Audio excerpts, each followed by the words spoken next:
Hello everyone, welcome करता हूं मैं अपने यूट्यूब चैनल जुडिशियल अड्डा पे। और कल चूंकि आप लोग एग्जामिनेशन देने जा रहे हैं, दिल्ली जुडिशरी का एग्जामिनेशन देने जा रहे हैं 24 अप्रैल को 2022 को।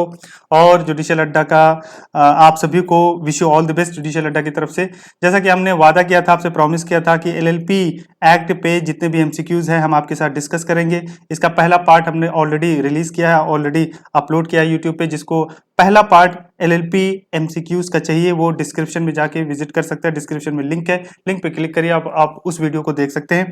इसमें हम लोग सेकंड पार्ट है उसी वीडियो का, यानी कि 20 क्वेश्चन हम लोगों ने डिस्कस कर लिया था। आपको मैं याद दिला दूं, आप स्क्रीन पे देखिए, जैसा कि हमने ये सब सारी चीजें डिस्कस की थी। आज हम लोग 21 क्वेश्चन से डिस्कस करेंगे। बहुत अच्छे अच्छे इंपॉर्टेंट टॉपिक है, एमसीक्यूज हैं एलएलपी के ऊपर, जो आपके लिए सुटेबल रहेगा। आपके एग्जामिनेशन के लिए मोस्ट प्रोबेबली चांस है कि आ जाए यहाँ से। So without killing your precious time, आइए हम लोग चलते हैं, डिस्कस करते हैं एमसीक्यूज एलएलपी एक्ट पे। आज के इस वीडियो में पहला क्वेश्चन है, what is the fee for obtaining certified copy. इस तरीके से क्वेश्चन आ जाते हैं डीजीएस में किसी भी एक्ट में। देखिए एलएलपी एक्ट इन्होंने अभी ऐड किया है, कमर्शियल कोर्ट एक्ट ऐड किया है, तो बहुत ही हल्का क्वेश्चन रखेंगे, बहुत ही आपको डेप्थ में जाने की जरूरत नहीं। और ऐसे क्वेश्चन होंगे कि आप सर पीटोगे, अगर आप नहीं पढ़ के गए होगे तो आप सर वहां पे पीटोगे कि यार देखा होता तो कर लेता। ऐसे क्वेश्चन आएंगे, बस आप इतना जानिए, बहुत डेप्थ में जाने की जरूरत नहीं। आप एमसीक्यूज देख लीजिए, बेयर एक्ट एक बार रीड कर लीजिए, आपका हो जाएगा एलएलपी और कमर्शियल एक्ट दोनों। कमर्शियल एक्ट पे भी अगर डिस्क्रिप्शन में जाइए, वहां पे भी लिंक है, कमर्शियल कोड्स पे हमने एमसीक्यूज वहां पे डाला था, वहां से आप एमसीक्यूज देख सकते हैं कमर्शियल कोड का। तो पहले क्वेश्चन का आंसर आई होप अब तक आप जान चुके होंगे, ये है B option, that is 5 rupees per page. या नेक्स्चर ए में लिखा है, जब आप इसी एक्ट में देखोगे रूल्स में नेक्स्चर 1 में है कितना रुपया है, कितना फीस लगता है, ये सब सारी बातें वहां पे। तो ₹5 पर पेज और फ्रैक्शनल पार्ट देयर ऑफ, तो ये ऑप्शन हो जाएगा बी। नेक्स्ट क्वेश्चन है, what is the fee for filing, registering or recording notice of appointment, cessation, change in name, address, designation of a partner or designated partner, intimation of designated partner identification number and consent to become a partner or designated partner in form 4। मैं आपको समझाता भी चल रहा हूं। देखिए LLP जो MCA ministry of corporate affair पे रजिस्टर्ड हो चुकी है, कल को मान लिया कि उस एलएलपी में एक नया बंदा आ रहा है डिजिग्नेटेड पार्टनर के तौर पे, या मान लिया कल को हम उसको एलएलपी उसको रिजाइन कर रहे, भाई चलो तुम चले जाओ, वो रिजाइन करके जा रहा है, तो you have to intimate to the government. अब गवर्नमेंट को कैसे इंटीमेट करोगे? निर्मला सीतारमन जी मान लिया मिनिस्ट्री ऑफ फाइनेंस में है, मिनिस्ट्री ऑफ कॉर्पोरेट अफेयर्स भी आई थिंक कुछ साल के लिए वही थी, जो भी ministry of corporate affair minister, उसके कान में जाके तो बोलोगे नहीं। भाई जाहिर सी बात है, भाई फाइलिंग ए पर्टिकुलर फॉर्म आप इन्फॉर्म करोगे रजिस्ट्रार को कि हाँ साहब ये अब एलएलपी में हमारे यहाँ डिजिग्नेटेड पार्टनर नहीं रहा, या कोई नया बंदा आ गया तो आप इन्फॉर्म करोगे हाँ अब ये अपॉइंट हो गए। तो कैसे करोगे आप, कैसे इन्फॉर्म करोगे? फॉर्म फाइल करके। कौन सा फॉर्म है जो एक्ट में प्रिस्क्राइब किया गया है? कौन सा फॉर्म प्रिस्क्राइब किया गया है? फॉर्म 4 को प्रिस्क्राइब किया गया, यानी कि एक फॉर्म ये है, फॉर्म 4 को प्रिस्क्राइब किया गया, इस फॉर्म को आप भरोगे। अब इसमें सवाल ये पूछ रहा है इसकी फीस क्या होगी, फाइलिंग फीस क्या होगी? जब मिनिस्ट्री ऑफ कॉर्पोरेट अफेयर पे फॉर्म फाइल करते हो तो उसके लिए फीस लगता है अलग अलग फॉर्म का।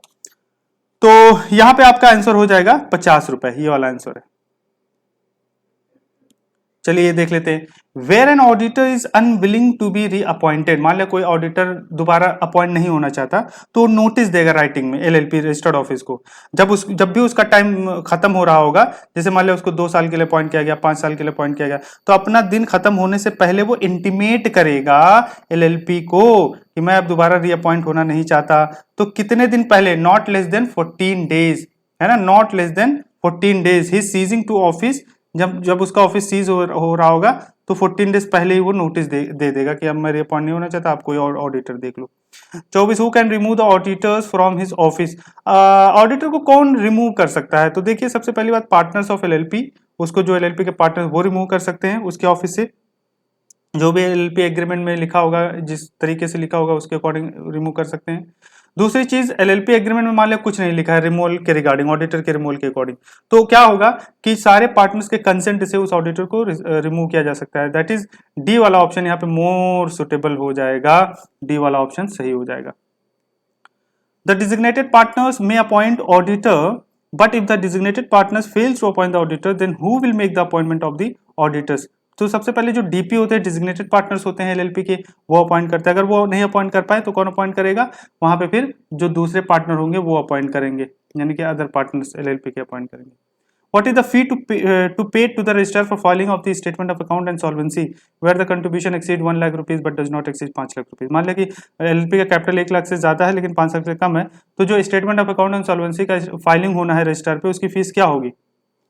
100 रुपया होगी उसकी फीस, ये आप याद रखिएगा। An auditor auditors of an LP shall hold office in accordance with the forms of the in accordance with the terms of his or their appointment and shall continue to hold such office till the period. वो पूछ रहा है कब तक वो appointed रहता है, they are reappointed, जब तक वो रीअपॉइंट ना हो जाए, है ना, कब तक वो ऑफिस को होल्ड करता है, उसका मियाद क्या है, उसकी ड्यूरेशन क्या है, ओनली फॉर 1 ईयर, 1 साल के लिए सिर्फ, न्यू ऑडिटर्स आर अपॉइंटेड, जब तक नया ऑडिटर ना अपॉइंट हो जाए।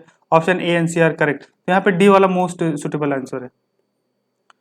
Coming question, the audit of accounts of every LLP is not compulsory if it's, वो कह रहा है कि भाई एलएलपी के अकाउंट्स ऑडिट होते हैं कब कब मैंडेटरी होता है, कब कंपलसरी होता है, तो कह रहा है कब कंपलसरी नहीं होता, इस तरीके से क्वेश्चन पूछ रहा है। तो पहला वाला ऑप्शन सही है, यहाँ पे आप कह दीजिएगा कि अगर मान लिया किसी एलएलपी के टर्नओवर जो है 40 लाख से कम है, 40 लाख से एक्सीड नहीं कर रही है, या उसका कंट्रीब्यूशन 25 लाख से कम है, तो उसको ऑडिट कराने की जरूरत नहीं होती है ना।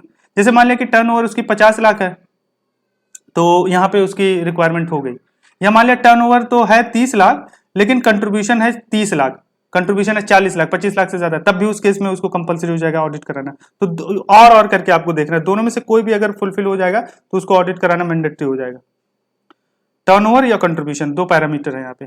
Coming question, what are the penal provisions of the LLP if any LLP fails to comply with the provision of section 31। देखिए एक शॉर्ट ट्रिक मैं बता देता हूँ, जब एलएलपी की बात करेगा वो एग्जामिनेशन में कि एलएलपी ने ऐसा कर दिया, एलएलपी ने वायलेशन कर दिया, एनुअल रिटर्न फाइल नहीं किया, तो इस क्वेश्चन में वो कह रहे हैं कि एनुअल रिटर्न ना फाइल करे, यानी कि सेक्शन 35 का वायलेशन अगर कर दे तो एलएलपी पे क्या पेनल प्रोविजन होगा। तो एलएलपी का आप मान के चलिएगा हमेशा कि वो 25,000 वाले से स्टार्ट होता है, मिनिमम तो 25,000 होगा, मैक्सिमम 5 लाख तक फाइन होगा। तो ये वाला क्वेश्चन भी आ जाता है, मतलब आने के चांसेस है।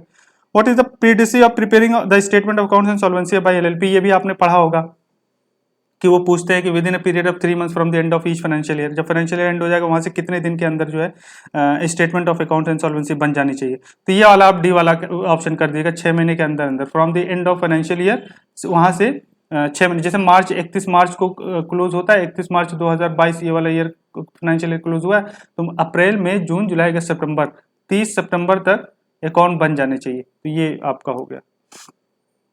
What are the penal provision of for LLP if any LLP fails to comply? अब वही क्वेश्चन है, बस घुमा के कह रहा है अगर सेक्शन 34 का वायलेशन उन्होंने किया तो। सेक्शन 34 में क्या है कि बुक्स ऑफ अकाउंट मेंटेन करना, other record and audit maintain करना, तो वही सेम प्रोविजन है यहाँ पे, यानी कि 25,000 से मिनिमम स्टार्ट होगा, 5 लाख तक चला जाएगा, तो 25,000 से लेके 5 लाख। एक क्वेश्चन ऐसे भी पूछेगा आपको कि अगर मान लिया पार्टनर ने, एलएलपी का पार्टनर है, वो वायलेशन कर देता है तो क्या होगा, तो उस केस में 10,000 से शुरू होता है, 1 लाख तक जाता है, ठीक है।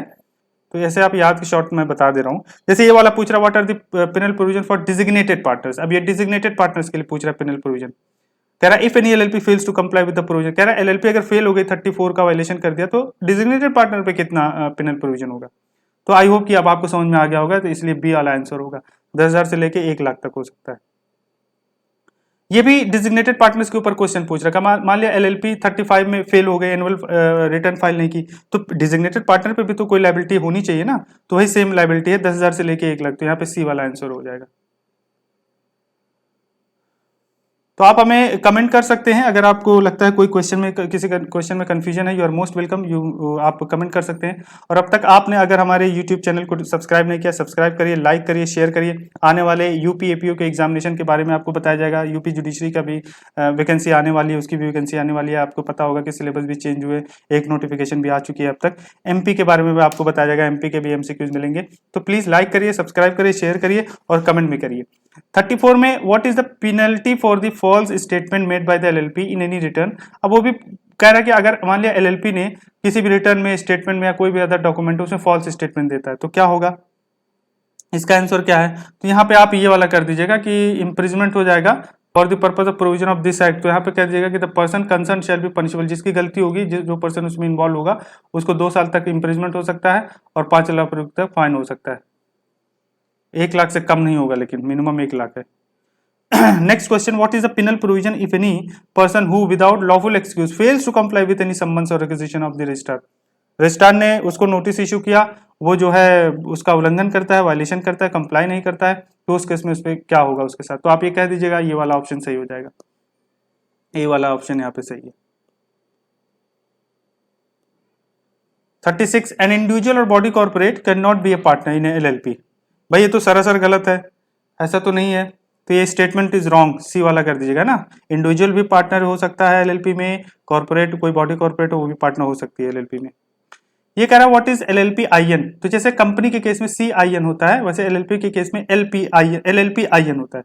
सीन का फुल फॉर्म होता है कॉर्पोरेट आइडेंटिफिकेशन नंबर, और LLP का फुल फॉर्म होता है LLP identification number, limited liability partnership identification number. तो here the B option is correct one. Every LLP registered with registrar shall be assigned LLP identification number in consecutive series and is called LLP IN।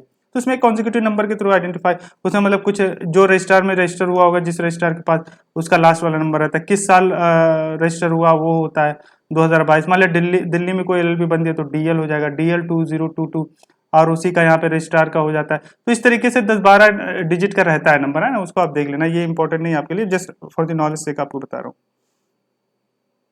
Every LLP shall have at least 2 designated partners who are individuals and at least one of them shall be।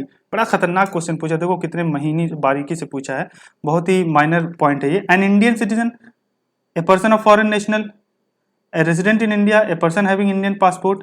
तो ये B और D तो ऐसे fake लग रहा है देखने में ही। यहाँ ए और सी में आप कंफ्यूज हो सकते थे, है ना, तो यहाँ पे सी करेक्ट आंसर है। रेसिडेंट इन इंडिया होना चाहिए, इनकम टैक्स की लैंग्वेज है, यानी कि 180 दिन कम से कम रहा हो तो उसको हम रेसिडेंट इन इंडिया कह सकते हैं। प्रीवियस ईयर में इंडिया में 180 दिन या उससे ज्यादा रहा हो तो उसको हम रेसिडेंट इन इंडिया कहते हैं, ठीक है। इंडियन रेसिडेंट नहीं, ये कोई लीगल टर्म नहीं है।